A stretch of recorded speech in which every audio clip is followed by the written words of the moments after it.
Bismillahirrahmanirrahim. Assalamualaikum warahmatullahi wabarakatuh.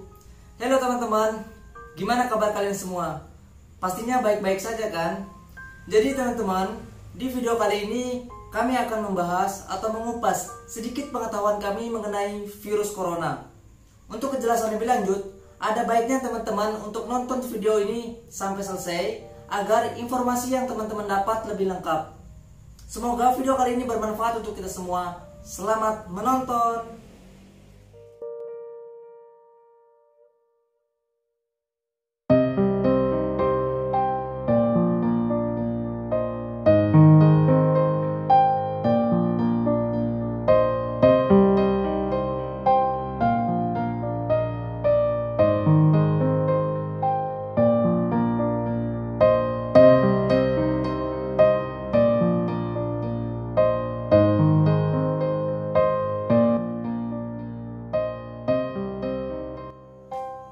Nah, tadi teman-teman sudah melihat sedikit video cuplikan mengenai virus corona, di mana video tersebut memperlihatkan betapa pesatnya penyebaran virus corona.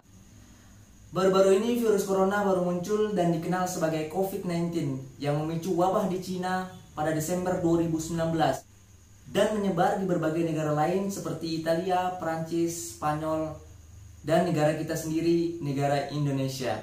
Sehingga WHO mendeklarasikan sebagai pandemik global.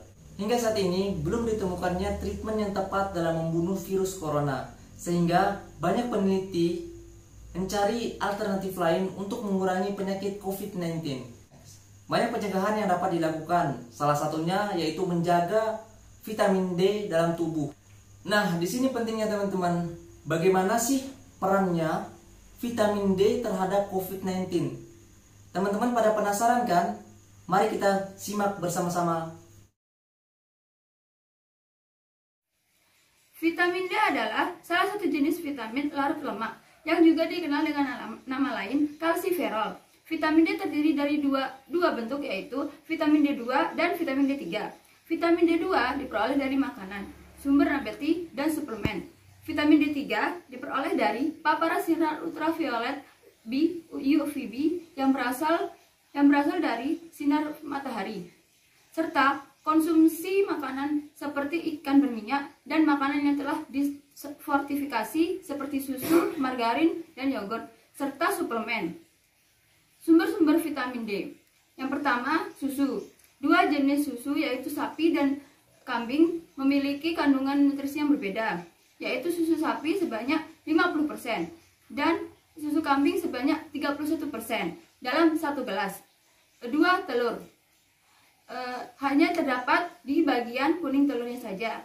Kandungannya itu bisa mencapai 25 IU. Mengkonsumsi setiap hari dapat membantu kebutuhan hingga 10%. Yang ketiga itu salmon. Vitamin D di sini lebih banyak dibandingkan dengan sumber yang lainnya. Sangat baik untuk perkembangan otak, janin, dan juga anak.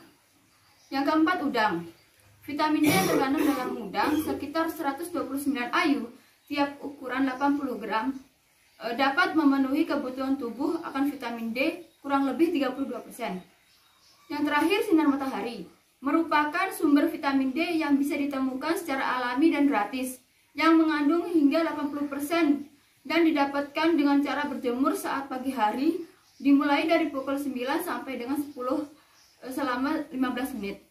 Suplemen vitamin D sebanyak 4000 IU per hari dilaporkan secara klinis dapat menurunkan infeksi virus dengue. Nutrisi ditambah dengan lifestyle yang baik dapat memberikan dampak positif pada fungsi kekebalan tubuh, salah satunya untuk melawan infeksi COVID-19. Vitamin D merupakan nutrisi yang bukan berfungsi sebagai peluru ajaib untuk mengalahkan COVID-19 itu sendiri, tapi sebagai strategi gaya hidup sehat untuk memastikan populasi dapat memperoleh nutrisi yang baik. Vitamin D merupakan prohormon yang diproduksi di kulit selama paparan sinar matahari. Vitamin D terdiri atas vitamin D2 dan vitamin D3. Vitamin D2 berasal dari tumbuhan yang disebut ergocalciferol, sedangkan vitamin D3 berasal dari hewan yang disebut cholecalciferol. di mana kedua jenis vitamin ini secara farmakologis tidak aktif, sehingga harus diubah menjadi aktif dengan hidroksilasi di hati dan kemudian di ginjal. Di dalam hati, vitamin D3 akan diubah menjadi 25-hidroksikolekkalsiferol yang lemak aktif, kemudian akan diubah oleh ginjal menjadi 24,25 dihidroksikolekkalsiferol yang lemak aktif juga. Selain itu, dia akan diubah juga oleh ginjal menjadi 1A 25 dihidroksikolekkalsiferol yang merupakan bentuk vitamin D yang paling aktif. Risiko terkena COVID-19 ini akan semakin tinggi pada orang yang mengalami penyakit hipertensi dan diabetes, terutama yang mengkonsumsi obat golongan ACEI atau angiotensin converting enzyme dan ARB atau angiotensin receptor blocker 2.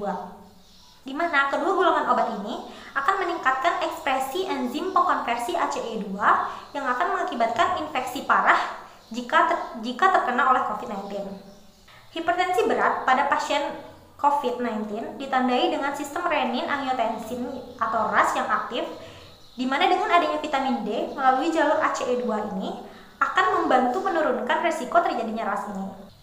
Adanya vitamin D ini akan mengatur sitokin inflamasi, di mana dia akan menekan inflamasi dan akan meningkatkan sitokin antiinflamasi tersebut.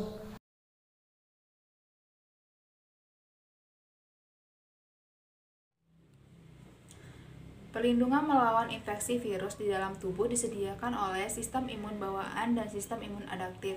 Kedua sistem imun tersebut memainkan peranan penting dalam meregulasi atau mengatur tingkat sitokin saat terjadi infeksi virus.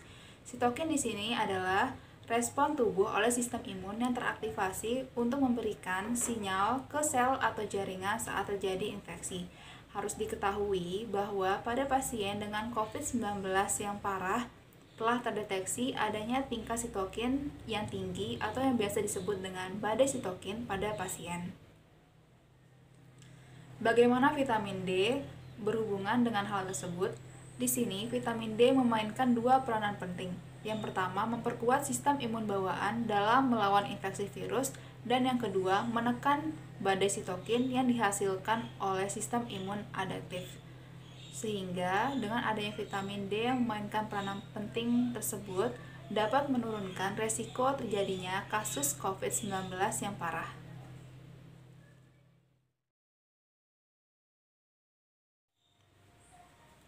Kita telah mengetahui bahwa vitamin D dapat menekan badai sitokin. Tapi dari mana kita dapat mendeteksi konsentrasi sitokin dalam tubuh telah menurun? Di sini kita dapat mendeteksinya dengan melihat konsentrasi CRP yang merupakan kepanjangan dari C-reactive protein. CRP di sini adalah respon oleh ginjal untuk memperbaiki sel atau jaringan akibat adanya infeksi virus. Jadi, saat adanya infeksi virus, sistem imun akan mengaktifasi sitokin, sedangkan ginjal akan meresponnya dengan mengeluarkan CRP tadi. Sehingga CRP secara tidak langsung akan menjadi penanda non-spesifik yang dapat mengukur tingkat keparahan dari badai sitokin pada pasien COVID-19. Dari studi diketahui bahwa resiko pasien memiliki kondisi CRP positif tanpa defisiensi vitamin D adalah sebesar 0,45 dan dengan defisiensi vitamin D adalah sebesar 0,63. Dan dari sini juga dapat diketahui bahwa dampak potensial vitamin D dapat menurunkan resiko kasus COVID-19 yang parah hingga mencapai 15,6%.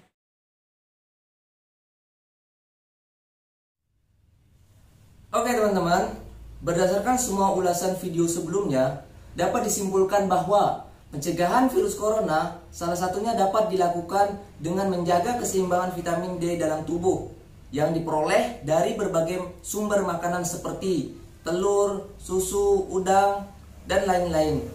Dan tidak lupa buat teman-teman juga untuk melakukan aktivitas berjemur karena sangat efektif ya teman-teman.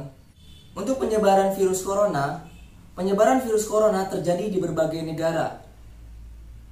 Italia dan Spanyol merupakan negara yang memiliki defisiensi vitamin D dengan memiliki rasio yang lebih tinggi pada lansia dan CFR yang lebih tinggi pada lansia dibandingkan dengan negara lain seperti Jerman, Cina, dan Korea Selatan.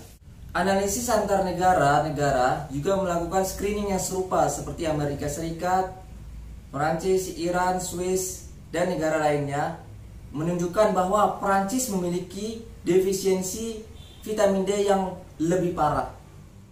Oke teman-teman, mungkin segini saja video dari kami. Semoga bermanfaat untuk kita semua, dan buat teman-teman juga harus tetap jaga kesehatan ya. Terima kasih semuanya. Assalamualaikum warahmatullahi wabarakatuh.